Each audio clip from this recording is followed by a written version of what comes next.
Our report is about the dialogue of Plato. Meno, translated by Benjamin Jowett. Persons of the dialogue: Meno, Socrates, a slave of Meno, and Anytus. Hi, I am Sister Ana Maria from the Daughters of St. Paul. May I now introduce the members of our group: Seminarian Nino Iligan, Sister Annalyn Pantojan, and Sister Parichat Julamonton.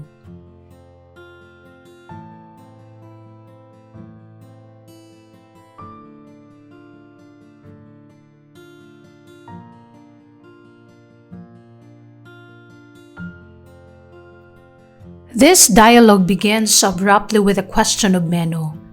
Meno asks Socrates how virtue can be acquired. Before giving answer, Socrates must inquire, what is virtue? Socrates explains he does not know and never met with anyone who did. Meno describes the different kinds of virtue but is unable to give a common notion of them. Socrates reminds Meno that this is only an enumeration of the virtues and not a definition of the notion which is common to them all. In the second attempt, Meno defines virtue to be the power of command. But to this again, exceptions are taken.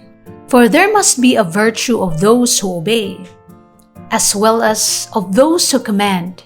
And the power of command must be justly or not justly exercised.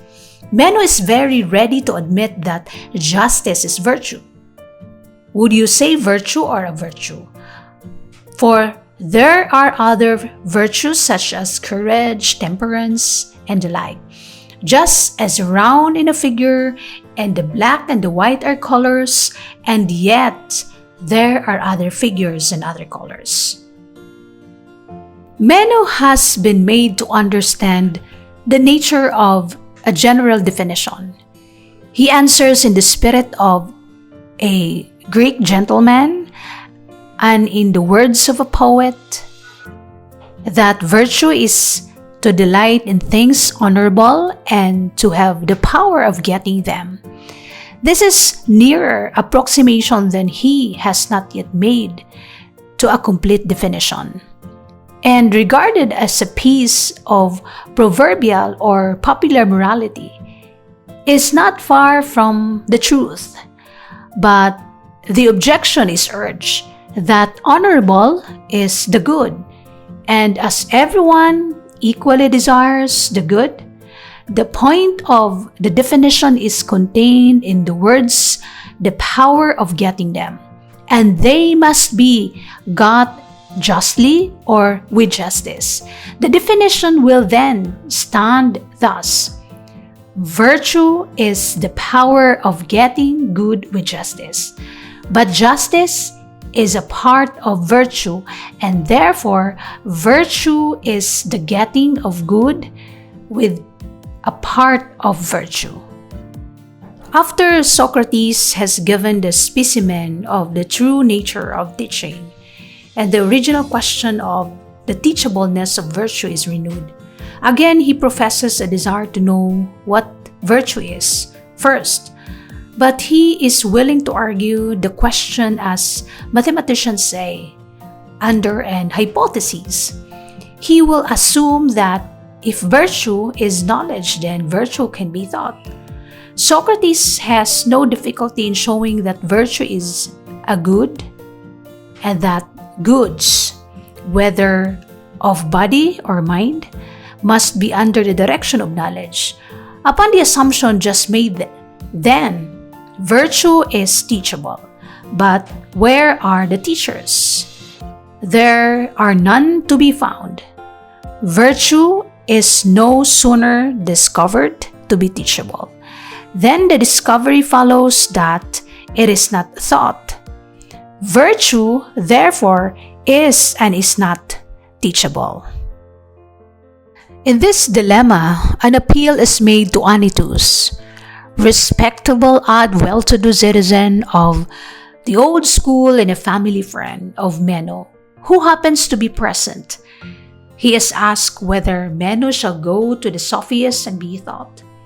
The suggestion throws him into a rage. To whom then shall Meno go?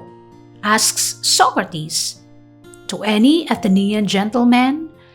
To the great Athenian statesmen of the past times?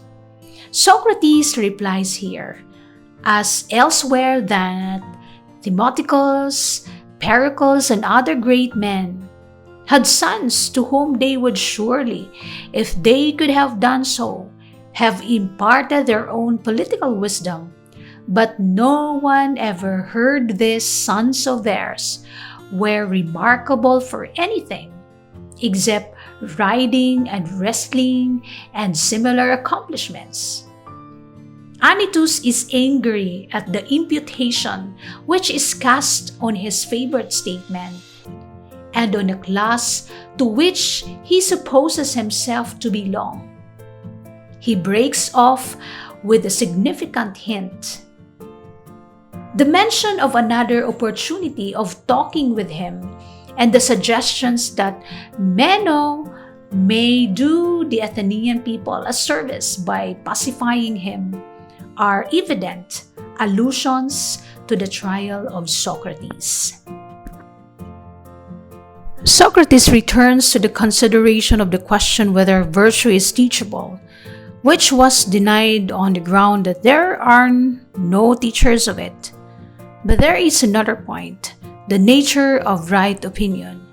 For virtue may be under the guidance of right opinion as well as of knowledge, and the right opinion is for practical purposes as good as knowledge, but is incapable of being thought, and is also liable, like the images of Daedalus, to walk off, because not bound by the tie of the cause.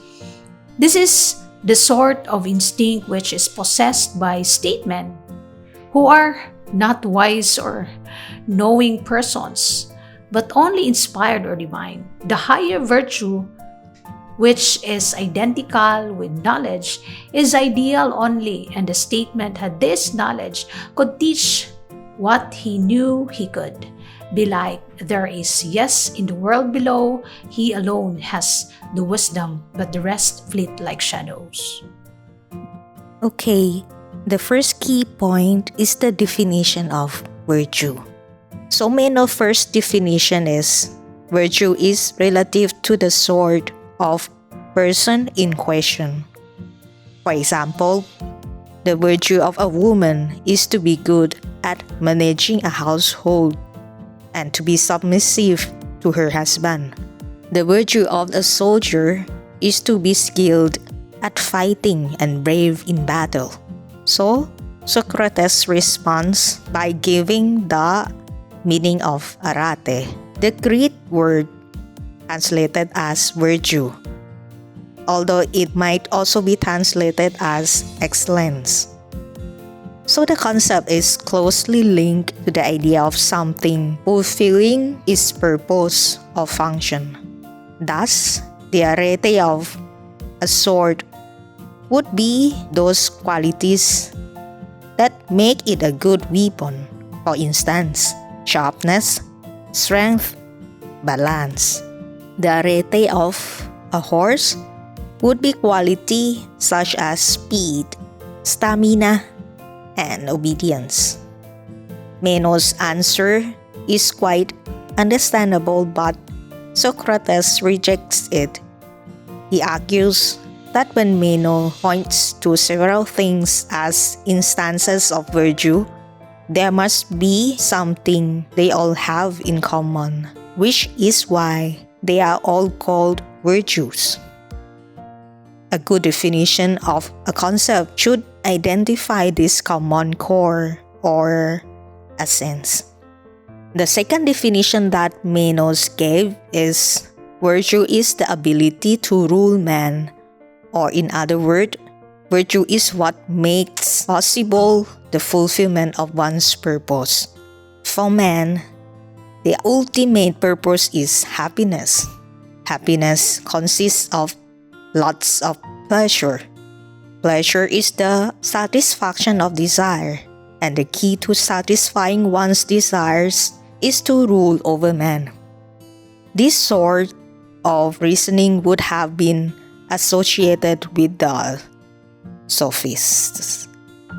So Socrates responds that the ability to rule man is only good if the rule is just, but justice is only one of the virtues. Meno has defined the general concept of virtue by identifying it with one specific kind of virtue. Socrates then clarifies with an analogy of the concepts of shape that it cannot be defined by describing as squares, circles, or triangles. Shape is what all these figures share. A general definition would be something like this. Shape is that which is bounded by color.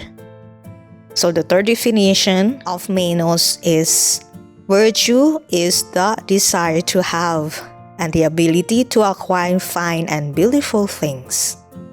Socrates responds that everyone desires what they think is good. So, if people differ in virtue as they do, this must be because they differ in the ability to acquire the fine things they consider good. But acquiring these things, satisfying one's desires, can be done in a good or a bad way.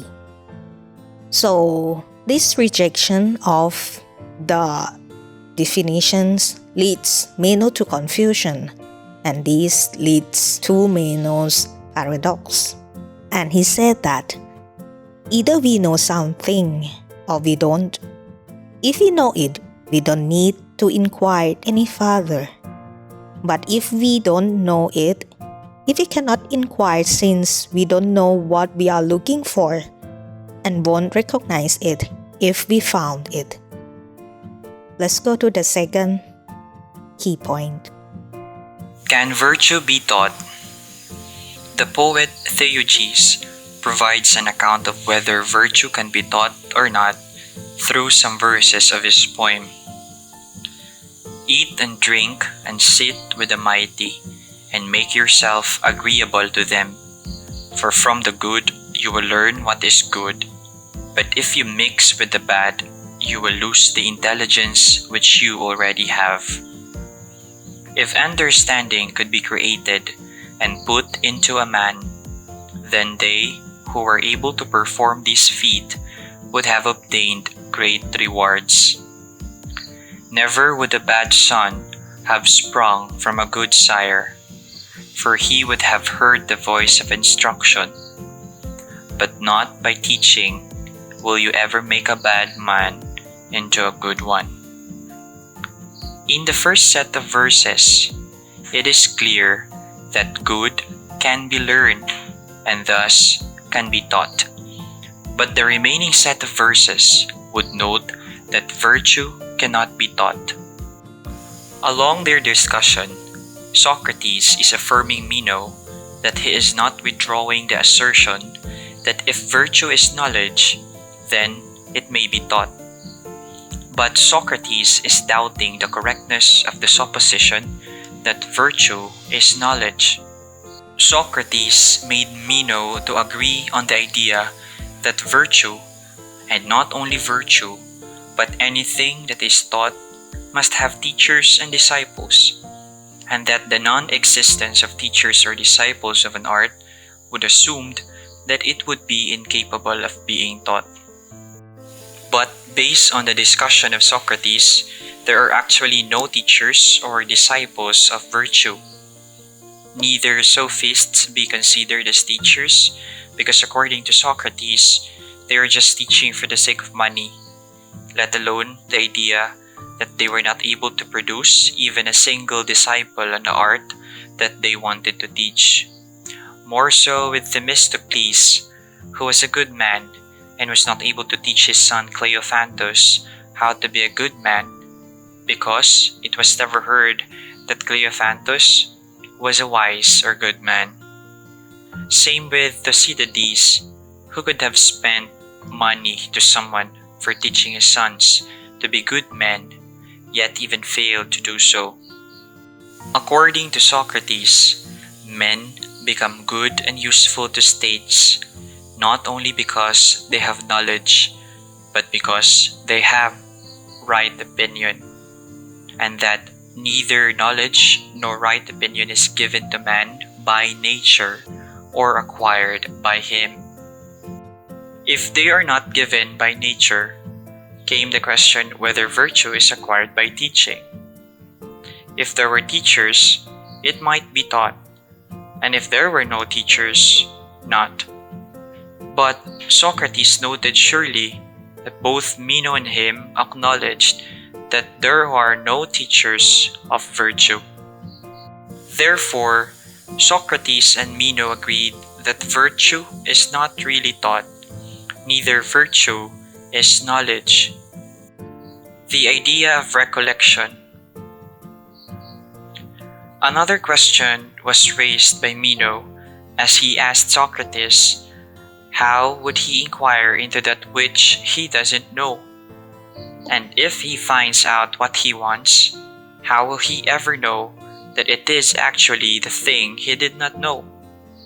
And argued that a man cannot inquire either about that which he knows or about that which he does not know, for if he knows, he has no need of inquiry, and if not, he cannot, for he does not know the very subject about which he is to inquire.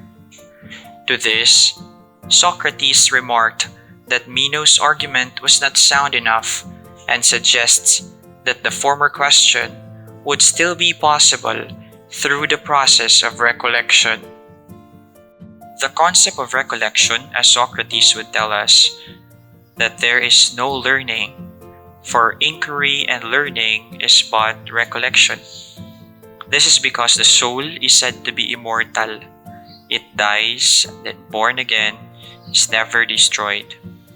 Thus, the soul have seen already all things that exist, and has knowledge of them all, and the soul has learned all things.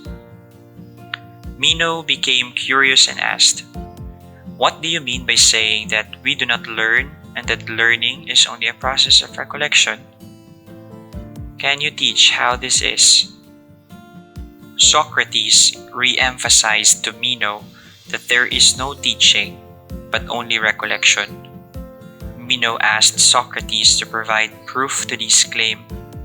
By this, Socrates requested if he can call one of his attendants in order to demonstrate his proof. Socrates would like to demonstrate that the boy will not learn by teaching him, only by his own act of recollection or remembering. Socrates remarked that through recollection, one may still have true notions of things even though he does not know about it, given that proper questioning is duly given. This will guide a person who does not know to stir up the notions in him and recover his knowledge. Moreover, Socrates noted that if he did not acquire the knowledge in this life, then he must have had learned it at some other time and must have always possessed the knowledge since then. And this was possible because of the immortality of our soul. With all the arguments given by Socrates, Meno finally was convinced that he and Socrates can still make an effort to inquire into the nature of virtue, although both of them don't know about it. Conclusion on Meno, the text by Benjamin Jowett. Matthew chapter 7 verse 7. It says, ask and it will be given to you. Seek and you will find. Knock and the door will be opened to you. For everyone who asks receives. He who seeks finds. And to him who knocks the door will be opened. Have you noticed, brothers and sisters, that in asking and seeking, Somehow, you will find the answers to our questions, but it might not be total or fully answered, but at least if we keep on asking and use our reasoning, we can get new ideas and come up with a better solution to a particular problem. In the same way, we can compare this to the conversation or dialogue of Meno and Socrates.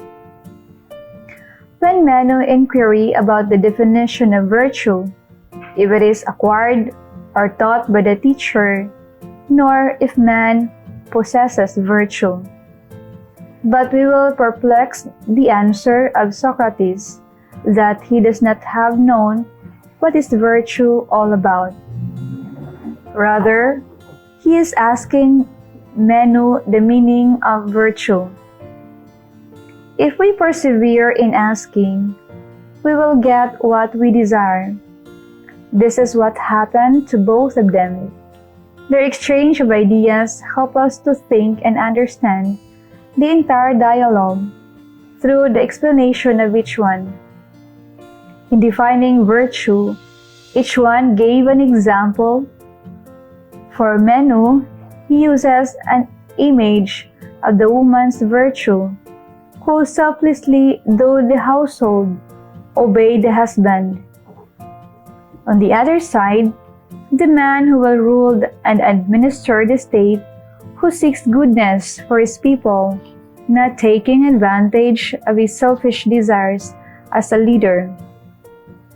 In explaining virtue, every age, every condition of life, young or old, male or female, bond or free, has a different virtue. Meno uses the bees as an example in giving the meaning of virtues. Bees do not differ from one another. Same also with virtue. There are many and different virtues, but they have all a common nature, which makes them virtues. Hence, is virtue acquired, or is virtue can be taught? As Brother Nino mentioned, that Meno and Socrates acknowledge that there are no teachers of virtue, as Socrates stated that there is no teaching but only recollection. The power of recollection that Socrates mentioned when he asked the boy, "I shall only ask him, and not teach him, and he shall share the inquiry with me, and do you watch and see if you find me telling or explaining anything to him, instead of eliciting his opinion." In asking, you let others reveal their knowledge, and the inquiry that you received is another knowledge that you gain. Socrates is assisting the boy to divulge the best of himself. Then true opinion is a good guide to correct action as knowledge, and that was the point which we omitted in our speculation about the nature of virtue, when we said that knowledge only is the guide of right action, whereas there is also right opinion. It means that true opinion reveals the magnanimity of our speculation. It is like measurement to have the right action and opinion. To sum up our inquiry, that virtue is neither natural or acquired, but an instinct given by God to the virtuous. But we shall never know the certain truth unless we inquire into the actual nature of virtue.